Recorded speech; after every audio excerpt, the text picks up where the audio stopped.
Hello and welcome to Global Eye. I'm Parikshit Luthra. The United States is weeks away from electing the next president. Most polls are predicting a close race between Democrat nominee Kamala Harris and her Republican rival and former President Donald Trump, especially in the 7 swing states. Ahead of the crucial election, the Federal Reserve cut its key interest rates for the first time in over 4 years in September. Fed Chair Powell said the U.S. economy is in good shape and the central bank wants to keep it there. But what will the election outcome mean for the U.S. economic growth, and which candidate could have a positive impact on the economy and also ties with India? To discuss this and more, we are now joined by American economist and Nobel laureate Paul Krugman. Mr. Krugman, thank you very much for being with us. At this point, who do you think has a better chance of winning the American election? Is it going to be Donald Trump or Kamala Harris? I have no idea. The secret is that nobody has any idea. It's a coin flip given, we have no idea what's going to happen. Of course. Let me begin by also asking you about Donald Trump. You've recently written that his economic policies and policies towards tariffs may lead to higher inflation. How do you think a Trump presidency would impact the U.S. economy? Oh, I mean, Trump 2.0 is very different from Trump 1.0. The first time he put on a few tariffs and actually basically did nothing much else. It was pretty much orthodox Republican policy. This time, he is pretty credibly promising to do really radical stuff. Tariffs at their highest level in 90 years. Mass deportation, something like certainly more than 5% of the U.S. workforce, ending Federal Reserve independence. So a Trump victory would probably mean surely much more inflationary than the policies we've seen or the policies that Harris has followed, probably a severe hit to U.S. economic growth, and definitely a lot of disruption of the global economy. Right. When you look at Kamala Harris' presidency, why do you think currently the gap between Kamala Harris and Donald Trump is really narrow? If you go down to some of the swing states, she just has a 2 or 3 point lead as a maximum. Why do you think this Donald Trump still continues to have that edge in the U.S. election? Well, we don't actually.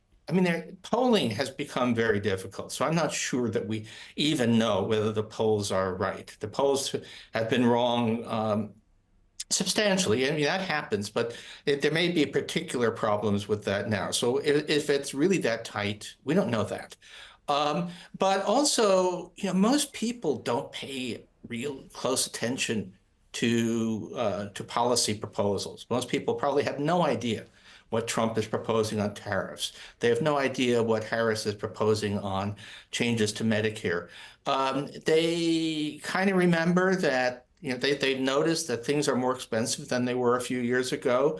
They may not be fully aware that that was a one-time jump in prices, that inflation is back to normal levels now. They kind of remember that things felt pretty good in 2019. And so it's just, I think if people really sat down with the policy proposals, it wouldn't be close. But, people have lives to live and children to raise, so they don't know. Kamala Harris, you have recently said that the economic policies of Joe Biden have really worked, and you've been really happy with the recent numbers coming out of the U.S. economy. If Kamala Harris were to win, what do you think is the #1 task that she would have in hand as far as the U.S. economy goes? Well, the U.S. economy in aggregate is doing pretty well. We're basically back at target inflation. We have more or less full employment. No hint really of a recessions can always happen, but there's not one visible in the data right now. Mostly her priorities, I think, would be for the places that the U.S. social safety net doesn't reach. So more aid for children, more aid for childcare, and a recent proposal, more aid for home care for seniors. But it's good stuff to make difference to lives of millions of people, but probably not any fundamental course correction. All right, so you don't expect any fundamental course correction that is needed. If I were to ask you about the number one challenge for the US economy in the coming months, what would that be? Well, okay, inflation does look beaten. We are waiting to see whether, we've had this period of extremely high interest rates, which kind of miraculously have not produced a sharp slowdown. And we're still waiting. Is there another shoe waiting to drop? So I do, at this point, the high frequency data, the stuff that might give you an early warning, is all over the place. You can believe whatever you want to believe, but I am nervous that we might have a kind of, as people say, a Wile E. Coyote moment when you walk off the cliff, and that there might still be something waiting to happen. But that's mostly it. I mean, by the standard metrics, the U.S. economy looks just fine right now. Right. Looking at the Fed decision recently, the US Fed had cut rates by 50 basis points in September. What is your expectation on the pace of cuts going forward? Okay, my guess is that they will not stop cutting rates, because the inflation, they raised rates to fight a war on inflation, and they won the war. And that means that normalization is the policy of choice, but probably smaller cuts unless we see some serious signs of an economic slowdown. So probably a series of 25 basis point cuts, maybe an occasional skipped cut, depending upon how the economy is doing. I think they needed to send a signal that, yeah, we think that this thing is, we think that we won this thing on inflation, and we are watchful about a slowdown, but I don't see anything out there that would lead to more jumbo cuts. No more big cuts coming from the Fed. In terms of the US election, if we were to talk about the economy, about jobs, what do you think is the number one issue that could be a deciding factor in the US election, which you are watching out for? Oh, I mean, I think basically it's baked in, right? There will be one more jobs report, but it will be too late. I think, lots of people voting has already begun. And in any case, we know that the next one is going to be distorted by hurricane effects and so on. So there's nothing really there. We have some inflation reports coming up. I guess just one more but I don't think that most people even know what the personal consumption expenditures deflator is. So I don't think that's going to, where we are is that the economy looks pretty good objectively.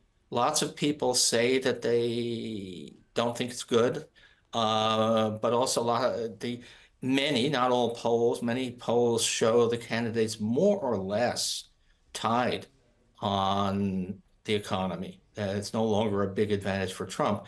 So I think the economy has, that's a concluded story. And this election is going to turn on perceptions of the candidate's character.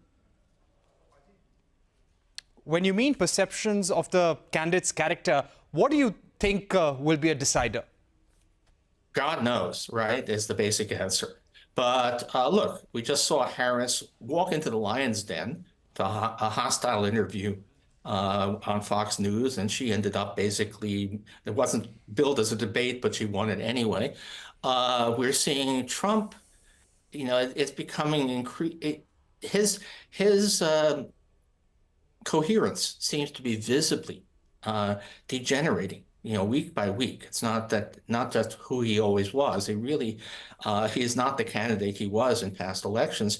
How much of that filters through to the public is going to be, I think, in many ways, the deciding issue. Are people going to look and say, my God, he's canceling out on interviews. If you actually listen to what he says, it's gibberish. But I don't know if people really notice that.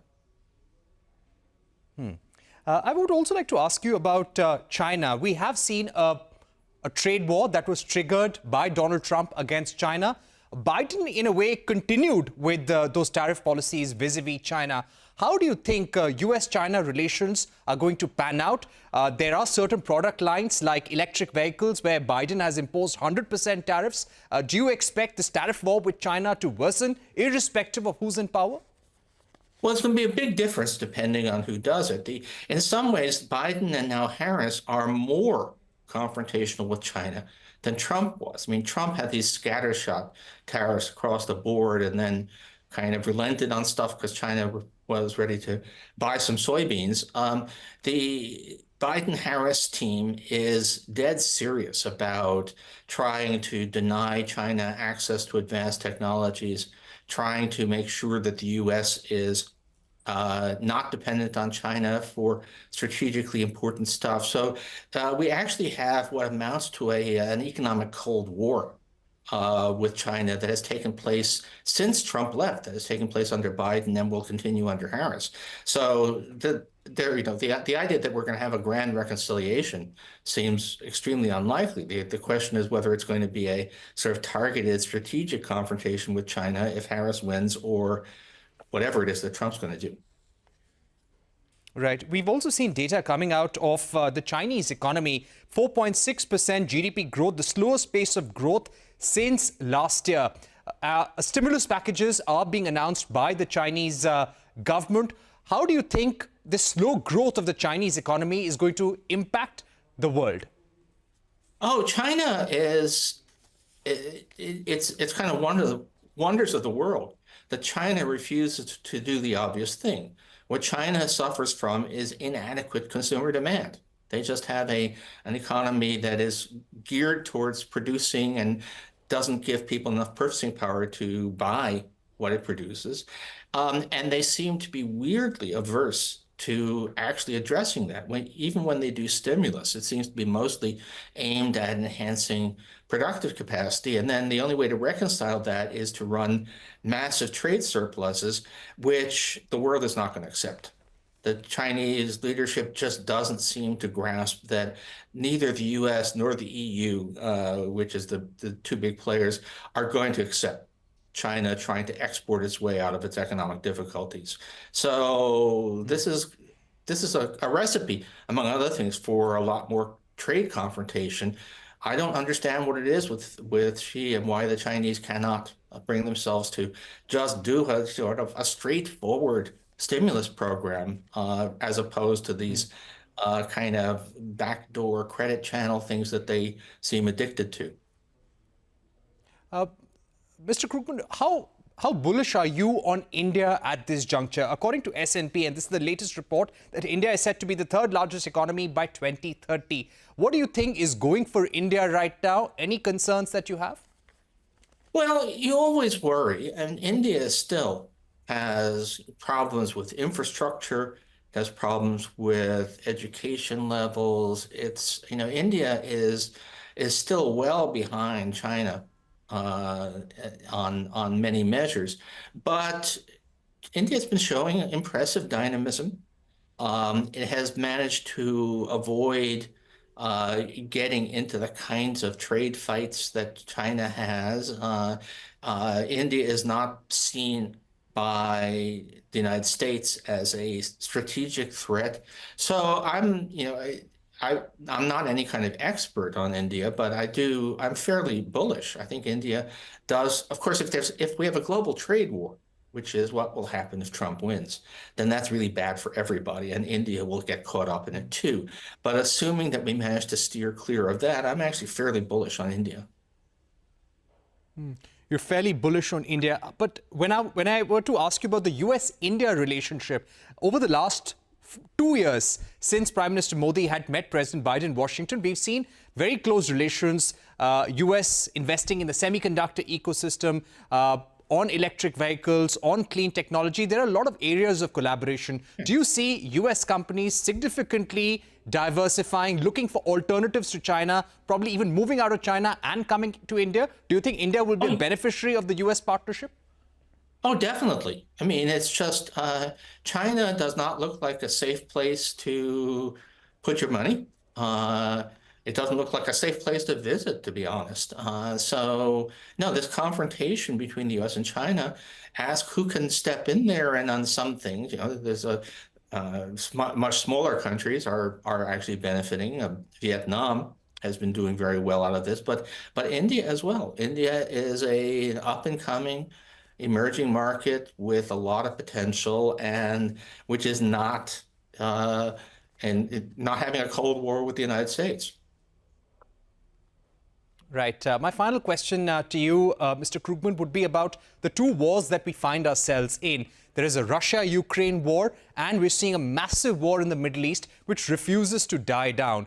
How do you think, in case we see US getting dragged into a direct war with Iran, and the possibility is there because Israel is going to retaliate against Iran for the missile attack that had been carried on, how is this going to weigh down the US economy, the global economy? And do you think either of the candidates, be it Kamala Harris or Donald Trump, would be ready to support such a war?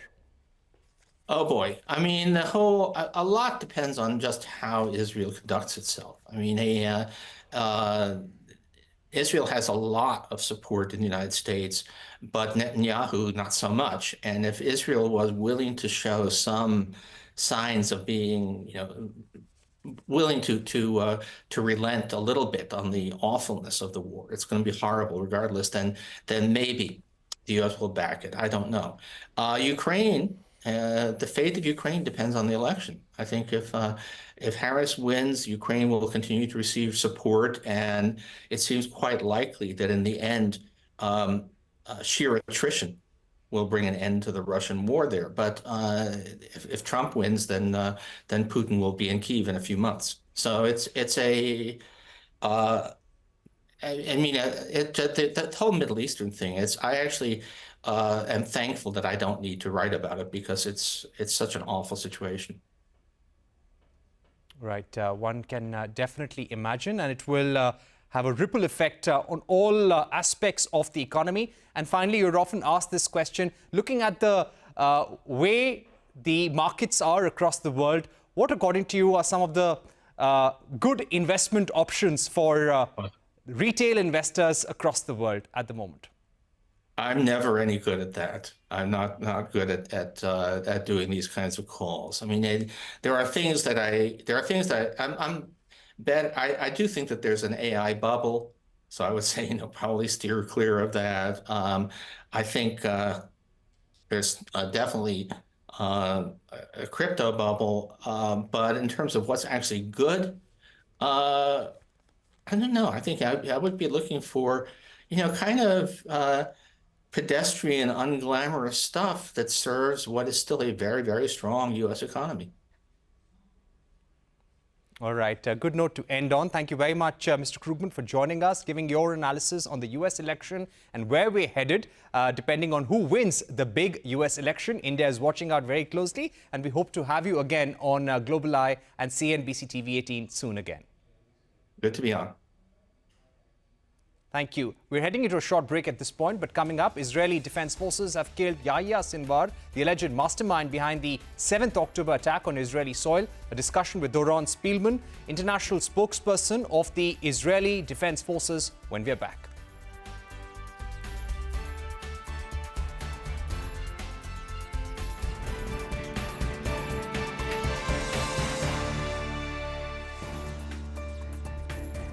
More than a year after the Israel-Hamas war began, Israeli Defense Forces have killed Yahya Sinwar, the alleged mastermind behind the 7th October attack on Israeli soil. Israel's military shared a drone footage of Sinwar sitting in a dilapidated apartment in Rafah just minutes before he was killed. Hamas also confirmed Sinwar's death. Sinwar joined Hamas in the 1980s and rose through the ranks over the years. He was elevated as Hamas's top leader after Ismail Haniyeh was allegedly killed by Iran by Israel in August.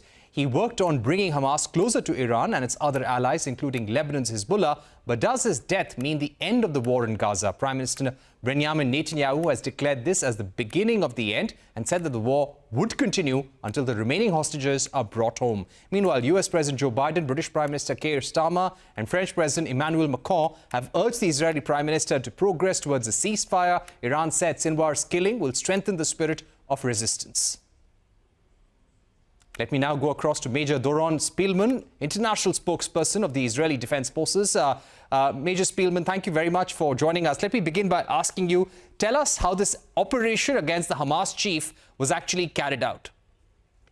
So first of all, Parikshit, thank you very much for having me. Our forces have been looking for, of course, Yahya Sinwar, for months since the October 7th attack, where he carried out the largest massacre in Israeli history, the largest single killing of Jews since the Holocaust. He directed thousands of people to go into our country, over our border, and literally rip parents from their beds, killing them in front of their children, killing children in front of their parents. And he has been, of course, a major target of Israel since that time. 2 days ago, our troops were operating on routine measures in southern Gaza, where we had intelligence that there were major military Hamas terrorist leaders in that area. We were cordoning them off by closing their area of operation, by taking out terror tunnels, blocking roads, removing whatever obstacles were in the way, hoping that those terrorists would flee the tunnels and try to seek shelter in buildings by acting like fugitives. And in fact, Yahya Sinwar, as you're showing on the screen, he left the tunnel, he went into an abandoned building, the one that you're looking at right now, and he was there with 2 other terrorists. Our troops have been carrying out intelligence-based raids for weeks. They identified 3 terrorists. They approached the building. Upon doing so, they came under grenades, so they withdrew from the building. A tank round hit the building, at which point these terrorists split up into 2 groups. 2 terrorists went in one direction to another building that was targeted, and this terrorist, who we found out later to be Yahya Sinwar, went into this building on the 2nd floor. He looks a little bit stunned, perhaps he's injured, and as our drone came closer, he threw an object at our drone. Afterwards, our drone moved out of the way, and another tank round was fired at this building, eliminating Yahya Sinwar and making the world just a little bit of a better place. Right. Thank you for explaining us the entire process. Give us a sense of how the Israeli military has been planning on eliminating Yahya Sinwar for the last 1 year, kind of work that has gone into it. Look, we have been gaining a lot of intelligence on Yahya Sinwar, which wasn't easy because he had no digital footprint whatsoever. He stayed away from all electronic devices. He operated only based on couriers, trusted couriers. And in fact, the only footage that we have of him was one camera that was placed in the tunnel almost close to a year ago after the October 7th attack. But we were aware that he had moved to southern Gaza, to the area of Rafah. Now, Rafah is an area where even many of our allies around the world, countries around the world, said to Israel, you've got no business going into Rafah. Nothing good will come out of Rafah. There's too many people in Rafah, and it will take you months to clear out the civilian population. In fact, it only took Israel 2 weeks. The civilian population was carefully moved to a humanitarian zone, and we've been carrying out actions in that area, hoping to root out these criminals. Now, what worked was the plan of narrowing the corridors by which he can operate, and forcing him out of those terror dungeons. That's exactly what happened. As soon as he left those terror dungeons, regular routine patrols of the IDF, not knowing this was Sinwar, but operating in general intelligence and very good IDF actions, managed to target and kill him. And as luck would have it, this was the most wanted man. All right. My final set of questions now. What do you think this moment really means for the war against Hamas? If he was the person, the architect of the 7th October attack last year, has the biggest aim of the war been achieved, or does the war continue? I think that this sends a very important message, not only to Hamas, but to every terrorist that threatens the state of Israel, whether it is a terrorist regime like Iran, which stands at the top of the pyramid, or the Houthis or Hezbollah. You may run, you may hide behind innocent civilians, you may even go down into tunnels, but one day we will find you and you will face the consequences of your actions. Every terrorist who threatens Israel knows that's the case. There will be no holding off in bringing you to justice. That message for a terrorist is extremely important that they hear. There's a price to pay. And I think the world needs to unite around this and not allow evil to grow. If we stand together and we nip evil while it's young, before it grows into a beast, we can have taken out a Hamas when it was this big, as opposed to waiting for it to get this big. It's a very important lesson. We don't like to go to war. The United States doesn't want to go to war. India doesn't want to go to war. But sometimes when you see a cancer growing, you've got to strike it when it's still small enough. That's the message. Right. Okay, you left us with that message, but what about the war? Do you think that continues, or are we going to see an end to the war now? Look, we've been waiting for an end to the war since October 8th, when we offered terms for the end of the war. The terms are very clear, and this is the day before the day after. You're asking me about the day after. The day before the day after means three things have to happen. 101 hostages, which, as you and I speak, are in terror dungeons deep beneath the ground with barely any air and barely any food. They have to come home. Number two, Hamas has to be completely dismantled and dismembered. And number three, all threats against Israeli cities, shelling of Israeli cities, has to end. If the elimination of Sinwar brings about these possibilities and perhaps enables Gazan people who are looking more towards peace as opposed towards terror, moving into a position of control, then we are considerably closer to achieving that goal. But if we do not think of the day before and we jump just to the day after, that is an illusion that will enable our enemies time to regroup and attack us again. We must not let that happen. All right. All right. Thank you very much for joining us on the program. So let's see what happens in the days to come. Of course, we're looking at a very tense situation in Gaza and the Middle East right now, and all eyes on what happens in the weeks ahead. Thank you very much for joining us on the program. With that, it's a wrap on this edition of Global Eye. The news continues on CNBC TV 18. Stay tuned.